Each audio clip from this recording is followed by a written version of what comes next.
En una hora sale el tren que nos llevará desde Basilea a Zúrich y ahí haremos transbordo para ir a Innsbruck. De Innsbruck iremos a un pueblecito que es donde empezó toda la historia de Swarovski, donde está la primera fábrica y uno de los museos más importantes de la marca.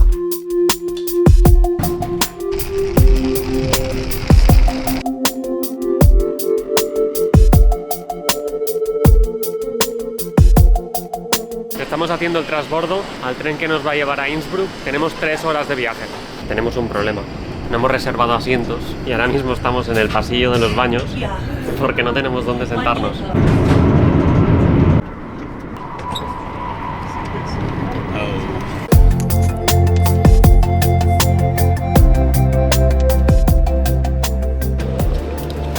He pasado por delante mío 2 veces. Te estaba buscando 3 minutos. Yo te he visto pasar por delante ¿Y mío. por qué no dices nada? Porque me estaba riendo. Quería empezar a grabar la historia de Swarovski dentro del tren, que a mí respecta, me ha mareado mucho, era incapaz. Así que primero llegamos al hotel y que empiece la historia. Es enorme. Tenemos terracita incluida. Me estoy encontrando regular, la verdad. Pero bueno, Daniel Swarovski nació en 1862, en un pequeño pueblo de Bohemia, lo que actualmente es la República Checa. Su padre era cortador de cristal y él aprendió obviamente desde pequeño a trabajar el vidrio. Nada hacía pensar que un chaval que trabajaba en un pequeño pueblo rural acabaría montando una de las empresas de lujo más conocidas del mundo. Daniel creció y a los 19 años asistió a la Exposición Internacional de Electricidad que se celebró en Viena. Un evento que en ese momento era un escaparate del futuro. Ahí estaban las bombillas que acababa de inventar Edison, había muchísima maquinaria y Daniel vio la luz, literalmente. Con todo lo que había ahí quedó completamente fascinado. Y se imaginó que si la electricidad podía hacer mover el mundo, ¿por qué no podía hacer mover una máquina que cortara cristales? Durante años Daniel se obsesionó con esta idea y dibujaba sistemas, los probaba y la mayoría de veces fracasaba. Pero lo fue perfeccionando hasta que 9 años más tarde, junto a un amigo suyo que era ingeniero mecánico llamado Franz Weiss, creó la primera máquina de corte eléctrico para cristal. Con ella podían tallar piezas con una perfección milimétrica, casi como la de un diamante. Y es que de hecho Daniel tenía un lema, que era un diamante para todos. Él pensaba que brillar debía estar al alcance de todos, no únicamente de los ricos. Quería que cualquiera pudiera llevar algo que pareciera tan valioso como una gema. Así que patentaron esta máquina y se asociaron con otro amigo, Armand Kosman. Y los tres juntos decidieron asentar su negocio en el pueblo que vamos a ir a visitar mañana. Y digo mañana porque esta tarde vamos a visitar Innsbruck y así nos relajamos un poco. Así que nos vemos mañana. Vale, acabo de decir que nos vemos mañana, pero no, porque hemos encontrado una cosa curiosa de Swarovski. Es una tienda que tienen bueno, ahora lo veréis. Tengo que decir que hay algo que me gusta mucho de Austria y de Suiza, que es de donde venimos, que cuando te registras en un hotel o en un Airbnb te dan tarjetas de transporte público completamente gratuitas. A ver si el resto de países toman nota. Pues hemos llegado al Swarovski Crystal Wallen Store. Una buena manera de tener una imagen de hasta dónde ha llegado esta empresa. Me gusta explicarlo antes de explicar todas las cosas que hay detrás. Este de aquí es el señor Daniel Swarovski.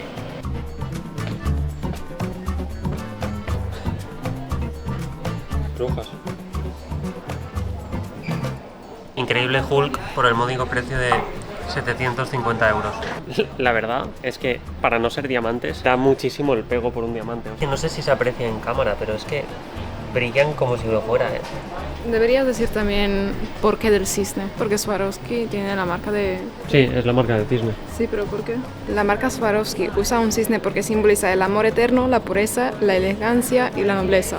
Cisne fue adoptado como logo en 1988 y reemplazando a la flor de nieve anterior. Según Andrea, las joyas que tienen aquí no están mal de precio, pero claro, hay que tener en cuenta que no dejas de estar comprando cristal.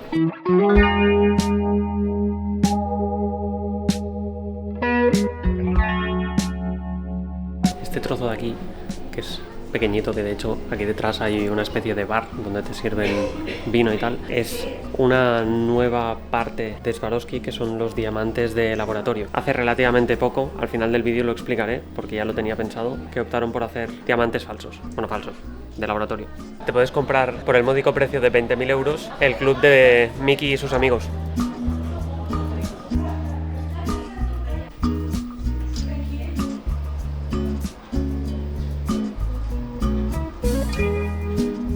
Vale, Vale, pues ahora sí, ya hemos visto la tienda de Swarovski aquí en Innsbruck. Se ve que hacen como temporadas. Ahora es la temporada de Swarovski con Disney. Hace poco había como de marcas de limpieza y cosas así. Voy a dejar una foto por aquí. Por lo tanto, ahora sí, A comer.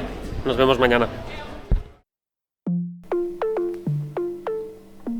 Yo ya no puedo dormir más. Me voy a preparar el desayuno y a trabajar en un par de historias que tenemos para más adelante en el viaje. Hoy nos vamos a Wattens, que está justamente a 1 hora en tren desde aquí, desde Innsbruck. Vamos para allá. Sé de alguien que se ha despertado porque me está mandando reels por Instagram. ¿Tienes hambre? Ahora no. Se duerme mal aquí. ¿Se duerme mal? ¿Por qué? Porque tengo pesadillas. Se podría decir que fue porque ayer comimos dulce antes de ir a dormir. Fuimos a un restaurante, le pedí al hombre tráeme lo que más te guste de la cocina tirolesa y me trajo que era una especie de torrijas con mucha miel y azúcar y no sé. Resultado, pesadillas. Let's go.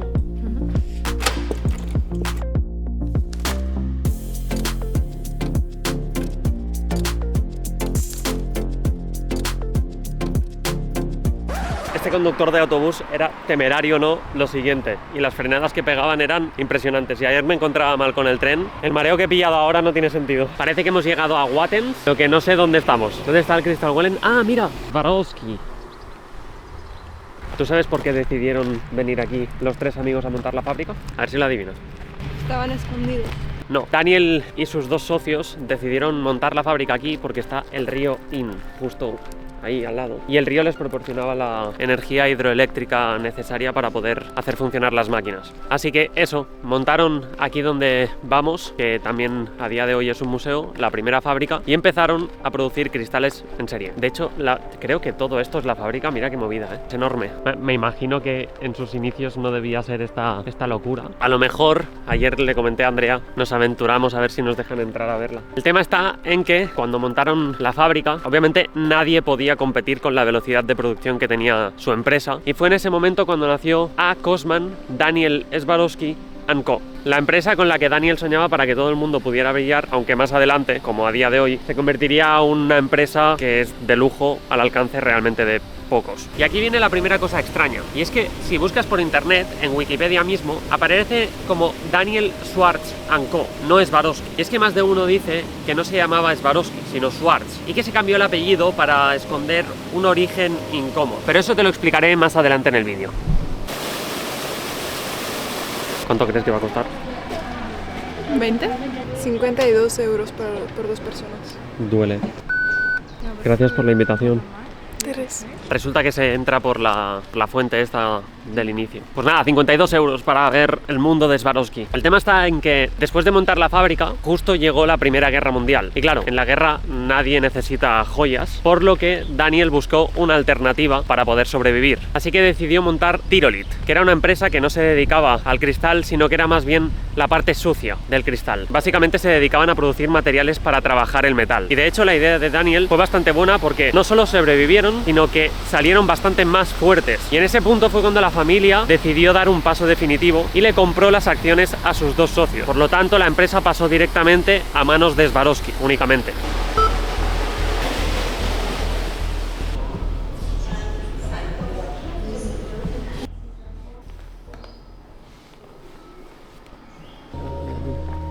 Pero, ¿no sientes como mareo que no sabes dónde estás?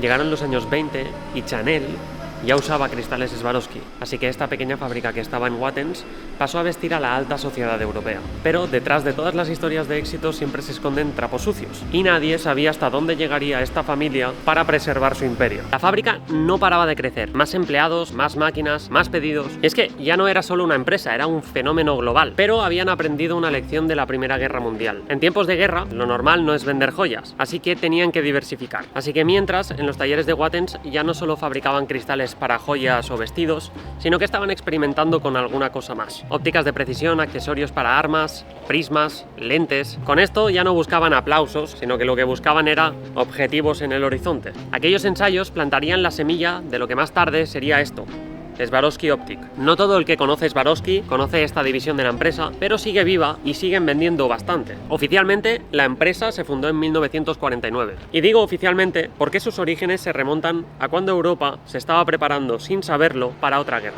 ¿Tú entiendes qué está pasando? Cada vez que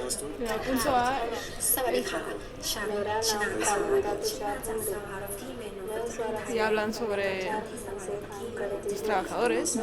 Las voces son mensajes de los trabajadores de Swarovski de todo el mundo, cada uno en su idioma nativo, más de 100 idiomas en total. Se enciende el... Ah, vale. Una demostración de lo lejos que ha llegado la empresa. A finales de los años 30, Austria vivía una tormenta política. La sombra de Hitler se estaba acercando y en pueblos como Wattens la tensión se podía cortar tan fácil como un cristal bajo las máquinas de Daniel. Y es que a su apellido le quedaba muy poco para aparecer en las listas de los nazis. Y en 1938 las calles de Wattens se iluminaron de una forma que nada tenía que ver con los cristales. No sé dónde acabo de entrar. Este sitio es un poco raro, Unas 500 personas marcharon con antorchas al grito de Heil Hitler, y entre los manifestantes había decenas de trabajadores de aquí, de Swarovski, y aparte estaban los 3 hijos de Daniel, Alfred, Wilhelm y Frederick. Es que la familia no solo se limitó a simpatizar, se afiliaron al partido nazi antes incluso de la anexión de Austria. Es decir, cuando el partido todavía era ilegal en este país, ellos ya estaban dentro. El motivo, según explicó Alfred Swarovski en un tribunal años más tarde, fue este. Nos afiliamos para poder hacer negocios. Como miembros del partido podíamos negociar directamente con las agencias del Reich y mantener la compañía en marcha. Vamos, que según sus palabras usaron la política como moneda de cambio para poder mantener y fortalecer la compañía. Para mucha gente esto no fue una justificación válida, pero la realidad es que en esa época muchas empresas hicieron exactamente lo mismo. Aunque en el caso de Swarovski hay un detalle un poco más inquietante todavía. Este museo es muy raro porque es que cuando entras en una parte nueva, el olor cambia, la música cambia y es como que tienes una atmósfera completamente diferente. Ahora vamos a la primadonna absoluta.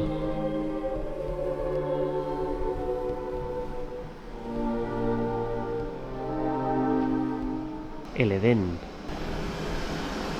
Hablando de nazis y cosas de estas, que es que da un poco de mal rollo. Esto es como un laberinto, que no sé para dónde ir. Esto parece la típica atracción estas que de golpe te sale un payaso. Da rollo, ¿eh? No, mira. No has entrado en la sala de cristal tampoco. No.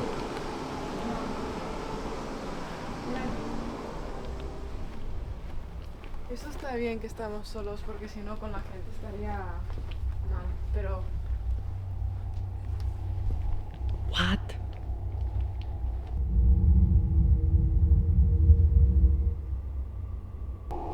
Es que los olores. Ponte ahí. Es una cosa súper rara,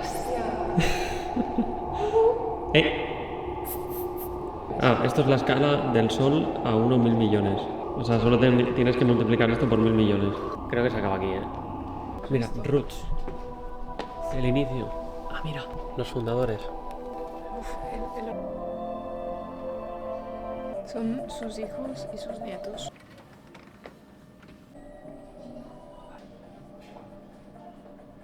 Ah, vale, porque es un dálmata corriendo.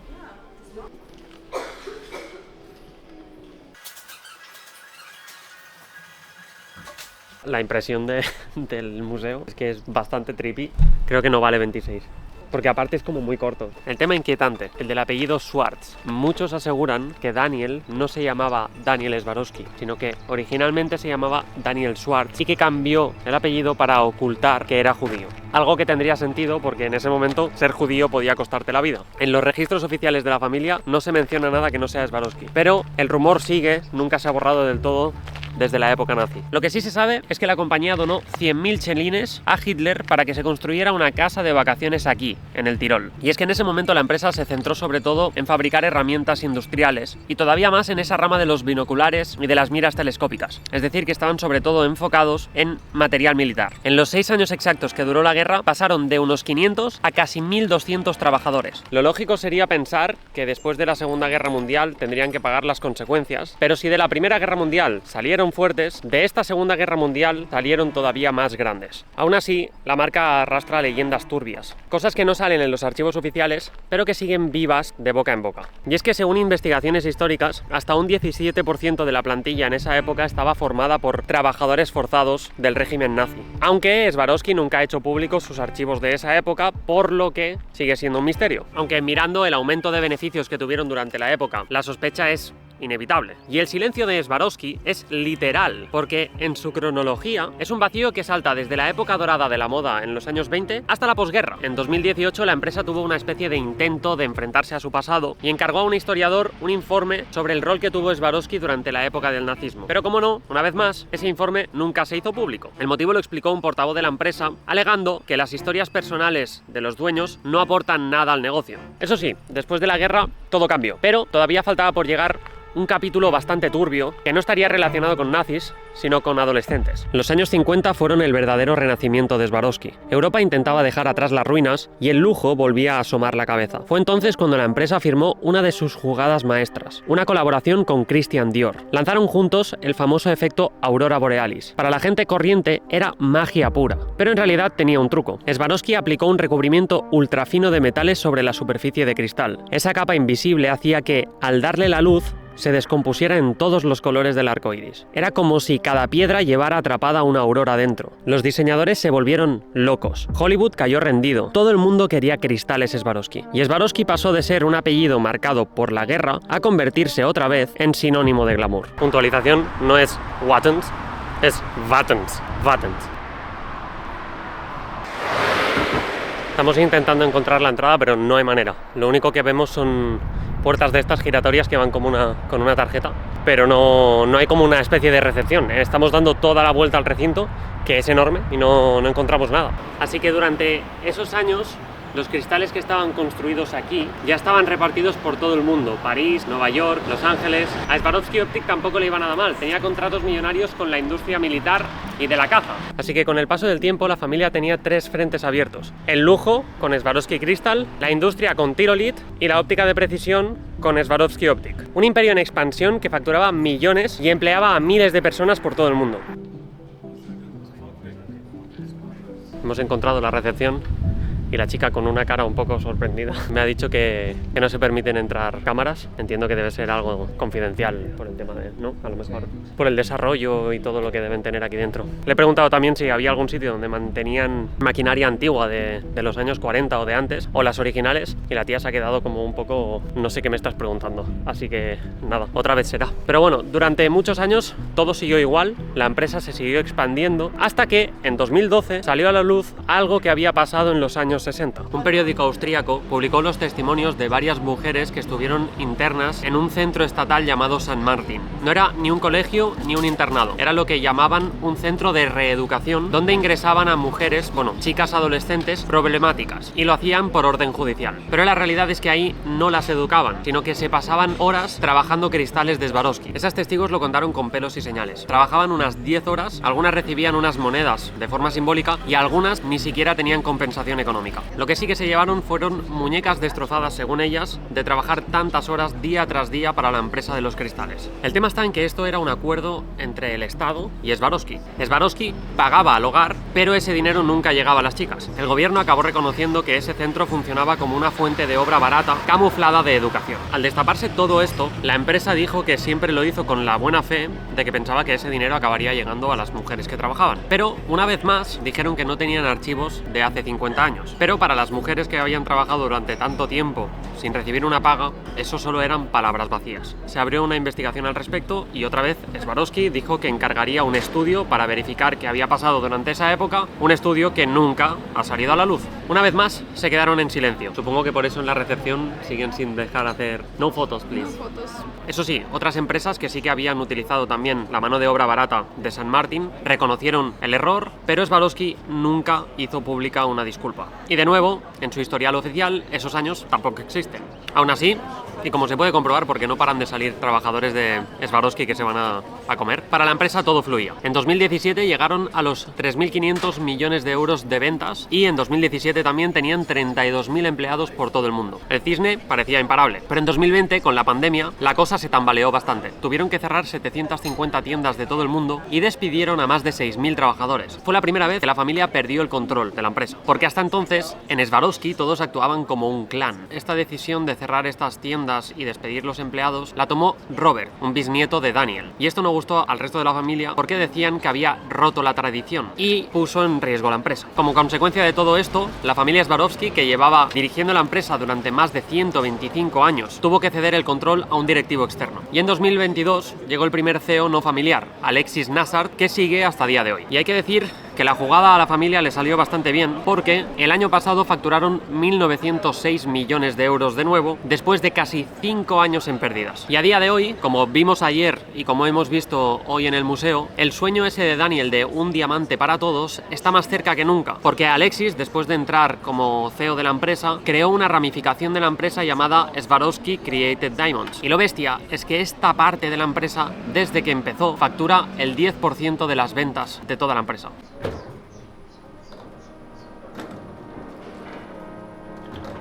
¿Quién iba a decir que lo mejor de un museo de cristal sería el parque para niños?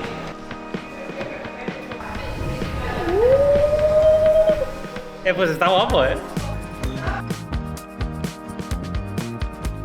Nos quedaba por ver el laberinto que tienen aquí en el Museo de Swarovski. Vale, aquí no es. ¿Cómo lo llevas? Por aquí.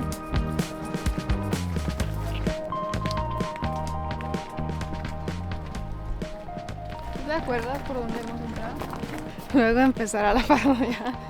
Desde este laberinto me voy a despedir. Daniel Swarovski construyó un imperio que incluso en los capítulos más complicados ha sabido brillar. Pero como siempre, lo más interesante no está en lo que se enseña, sino en lo que se esconde detrás. Así que haz clic en el vídeo que sale aquí en la pantalla y descubre lo que esconden los suizos, no detrás, sino debajo de sus casas. Nos vemos en la próxima.